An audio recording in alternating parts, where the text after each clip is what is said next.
Okay, congratulations for Team The Hub. Final score 60-62. Winner, The Hub.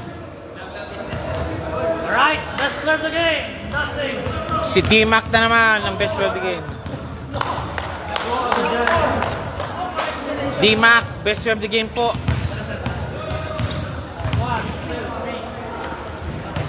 D-Mac, pahinga na 2 minutes na lang tayo. D-Mac, congratulations D-Mac for winning the ball game. Hindi ko alam kung ano ginawa niyo talaga. Hindi ko kung nararamdaman niyo, pero talagang hindi man kayo alam ko talaga. Tinggal kabayo talaga kayo. Talagang ginitin niyo talaga.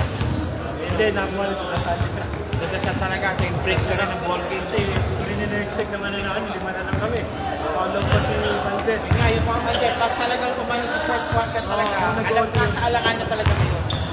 Kaya yun lang yata ang target nito. Dapat pagkakita kayo, publikado na kayo, intention, pagkakita na talaga. O sir, ano masabi nga sir? Ano ba ano? Next iniuhok na, medyo kompleto kayo? Sana, tayo mo talaga, schedule lang. Oriental schedule talaga. Kasi trabaho talaga tayo. Talaga, pero Meron talaga yung sila frequent enjoy lang sa laro. Okay, D-Mac, I'll give 1 minute of shoutout, everybody you like, sir. Sige po. Ayun, shoutout nga pala. Again, sa asawa ko. Binabati kita. Sana nanood ka. Oh.